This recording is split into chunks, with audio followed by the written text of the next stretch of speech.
بسم اللہ الرحمن الرحیم۔ سورۃ البقرہ آیت نمبر 54 سے ترجمہ اور مختصر تفسیر۔ رحمن الرحیم اللہ کے نام سے۔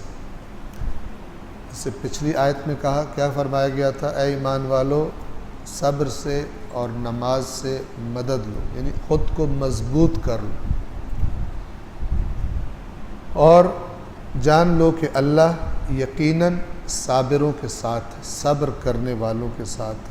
ایک اشارہ کر دوں، صبر کا ایک ناقص اور غلط اور خطرناک معنی مشہور ہے۔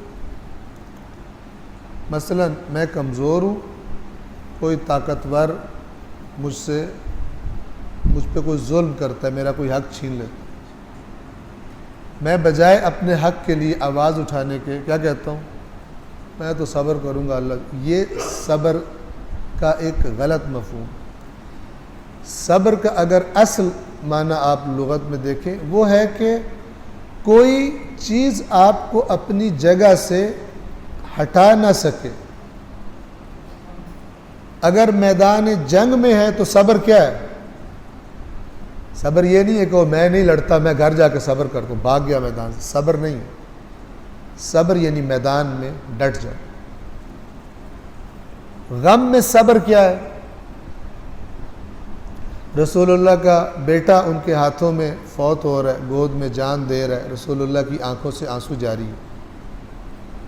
ایک شخص کہتا ہے یا رسول اللہ آپ بھی رو رہے ہیں، سمجھا شاید یہ بے صبری ہے۔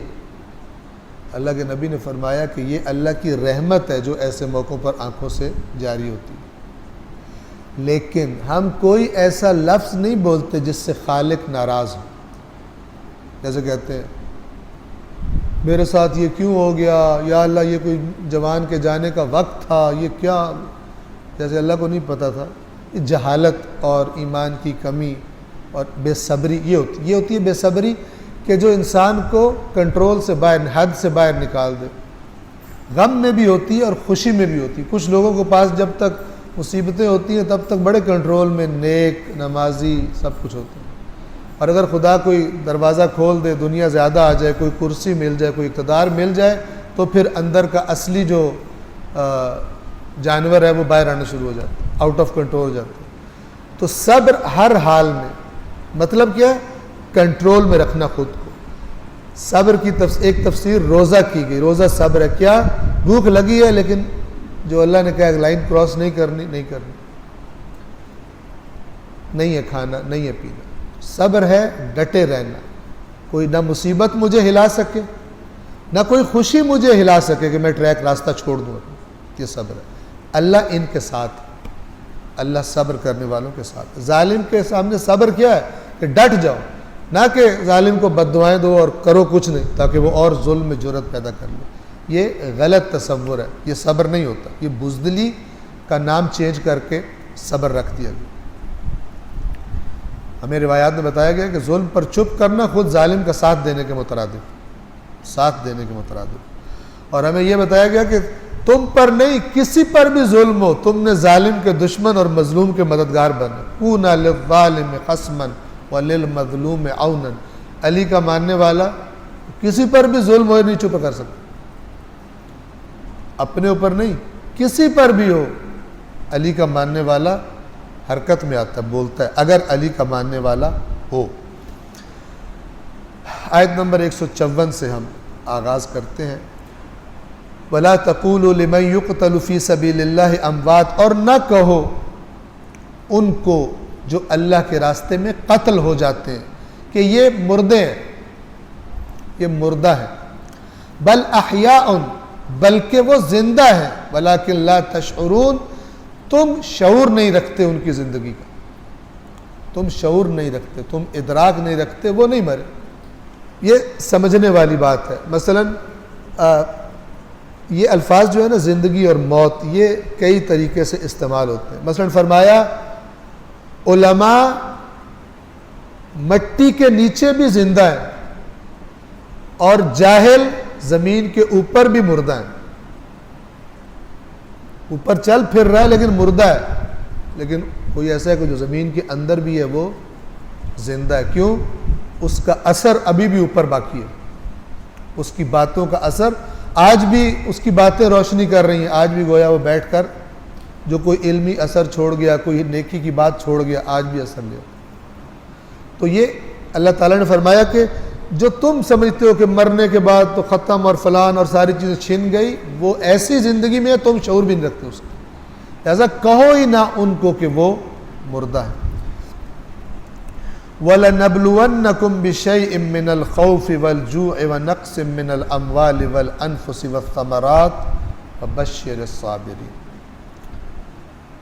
یہ ان لوگوں سے کہا جا رہا ہے جو ناقص الایمان ہے. گویا آپ آیات پہ اگر غور کریں, قرآن غور کرنے کی چیز ہے. اگر آیت پر غور کیا جائے تو پتہ لگ جاتا ہے یہ جس سے بات ہو رہی ہے اس میں کیا پرابلم تھا.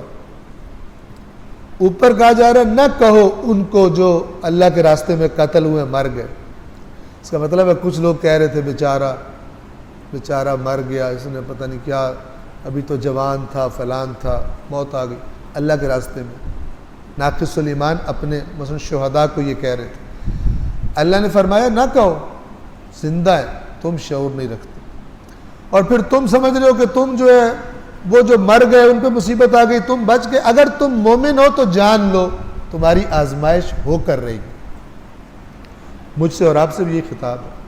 اگر مومن ہو اور لَنَبْلُوَنَّكُمْ, اس میں 3 دفعہ تاکید ہے, ایک لا اور ایک نون پر جو تشدید آئی ہوئی ہے. ہم تمہیں آزمائیں گے, یقیناً یقیناً یقیناً ہم تمہاری آزمائش کریں گے. بِشَيْءٍ, کچھ چیز سے, جو کیا کیا ہو سکتی ہے؟ خوف, بھوک, جوع, اموال کی کمی, افراد کی کمی, نتائج کی کمی. تم نے محنت کی, وہ نتیجہ نہیں نکلا, رکاوٹیں آ گئی, سب کچھ ہو گیا. ہم تمہاری آزمائش کریں گے. تمہارے ذمہ یہ ہے کہ تم دیکھو تمہاری ڈیوٹی کیا ہے اس وقت, اللہ تم سے کیا چاہتا ہے, تم وہ کرو. اس میں کوئی خوف کا مقام ہو پھر بھی نہیں بھاگنا, بھوک برداشت کرنی پڑے پھر بھی نہیں بھاگنا, مال کم ہو جائے تمہارا پھر بھی میدان نہیں چھوڑنا, تھوڑا مال ہے تھوڑے سے ہی چلو, اور لوگ تمہارے ساتھ کم ہیں پھر بھی چلو, نتائج دیکھو کہ کم آ رہے ہیں پھر بھی یہ پتہ ہے یہ اللہ کا راستہ ہے, نہیں چھوڑو اس کو. اگر ایسا کرو گے وَبَشِّرِ الصَّابِرِينَ. اب دیکھیں صبر کا معنی پھر اس آیت میں ہی واضح ہو جائے گا کہ کون ہے صابر؟ جو برداشت کر رہا ہے. افراد کم میں پھر بھی ڈٹا ہوا, مال کم میں پھر بھی ڈٹا ہوا, یہ صبر ہے. ڈٹنا صبر ہے, بھاگنا صبر نہیں ہے. چپ کر جانا اللہ بدلہ لے گا میں تو صبر کرتا ہوں, یہ صبر نہیں ہے. یہ ظالم کو اور جرأت دیتا ہے یہ رویہ کہ آج ایک کو مارا ہے کل ایک اور کو مارے گا, سب چپ کرتے جائیں گے, اس کی بدماشی میں اضافہ ہوتا جائے گا. اور اگر ایک نے کیا ہے اور آگے سے اس کو اسی طرح جواب ملے تو پھر اس کو اگلی بار کرتے ہوئے تھوڑا سا سوچے گا کہ مجھے آگے سے اسی طرح کا جواب نہ مل جائے. وَبَشِّرِ الصَّابِرِينَ. اور اے رسول خوشخبری دے دیجئے صبر کرنے والوں کو. ہم نے آزمائش تو لینی ہے, کچھ بھاگ جائیں گے, چھوڑ دیں گے آپ کو, جو ڈٹے رہیں آپ کے ساتھ رہیں, خدا کا راستہ نہ چھوڑیں, ان کو خوشخبری سنا دیجئے. اصلاً ہم تو یہ دیکھیں ہم کسی آزمائش میں ہیں بھی یا نہیں ہیں. صبح ہوتی ہے بس ایک روٹین میں چل رہے ہیں مشین کی طرح, فلان یہ وہ کرنی ہے. ہماری کیا آزمائش ہو رہی ہے؟ ہماری زندگی میں کیا آزمائش ہے ہماری؟ کیونکہ اللہ تو کہہ رہا ہے اگر تم مومن ہو تو پھر یقین جان لو کہ تمہاری آزمائش ہونی. ایسا نہ ہو کہ میں اس بچے کی طرح ہوں جو کمرے امتحان میں بیٹھے, امتحان کا ٹائم شروع ہو گیا, وہ کہیں اور توجہ کر کے باہر کوئی بندر کا تماشا دیکھ رہا ہے کھڑکی سے. ہم ایسے تو نہیں ہیں. آزمائش تو حتماً ہونی. وبشر الصابرین. کون صابرین؟ الذین اذا اصابتهم مصیبت قالوا انا للہ وانا الیہ راجعون. وہ لوگ کہ جب ان پر کوئی مصیبت آن پڑتی ہے تو کیا کہتے ہیں؟ نہیں کہتے ہائے میں مر گیا تو, ہائے میں یہ ہو گیا تو, میرے ہاتھ پلے تو کچھ نہیں رہا, یا اللہ میں ہی ملا تھا تجھے, دوسرے بھی تو سارے ہیں, جو بیماری آتی مجھے, ایسے نہیں کرتے. کیا کہتے ہیں؟ جانتے ہیں خدا کی آزمائش کیا کہتے ہیں؟ زیادہ سے زیادہ مر جائیں گے، ہم تھے بھی اسی کے، جائیں گے بھی اسی کے پاس، ہمیں تو مسئلہ ہی کوئی نہیں۔ جس مالک کے تھے ہم، اسی مالک کے پاس واپس انتقال ہو جائے گا۔ انتقال کا معنی کیا ہوتا ہے؟ ٹرانسفر، جیسے سپاہی کا، افسر کا ٹرانسفر ہوتا ہے۔ انا للہ و انا الیہ راجعون، وہ کہتے ہیں ہم ہیں ہی اللہ کے۔ یہ صرف مرنے پہ نہیں بولا جاتا، یہ ہر مصیبت پہ بولا جاتا ہے، تاکہ اللہ کی طرف توجہ کر کے مصیبت کا احساس کم ہو جائے کہ وہ جو اصل مالک ہے، جس کے کنٹرول میں ہر چیز ہے، وہ اوپر بیٹھا ہوا ہے۔ جب ان پر کوئی مصیبت آتی ہے تو بجائے جاہلانہ قسم کے جملے بولنے کے اللہ کا ذکر کرتے ہیں، انا للہ و انا الیہ راجعون اولئک علیہم صلوات من ربہم ورحمہ، یہ وہ لوگ ہیں جن پر ان کے رب کی طرف سے درود و سلام ہے اور اللہ کی طرف سے ان پر رحمت نازل ہوتی ہے۔ وَأُولَئِكَ هُمُ الْمُهْتَدُونَ، اور یہی ہیں جو ہدایت یافتہ ہیں۔ میدانوں سے بھاگ جانے والے، آزمائشوں سے بھاگ جانے والے ڈر کر، یہ نہیں، ان پر رب کے درود و سلام نہیں ہوتی، ان پر رحمت نہیں ہوتی۔ حالانکہ یہ سمجھ رہے ہوتے ہیں شکر ہے میں تو بچ گیا ہوں، شکر ہے میں تو بچ نہیں گیا، شکر ہے میں تو بچتا وہ ہے جو فائنلی بچ جائے، اور پھنستا وہ ہے جو فائنلی پھنس جائے۔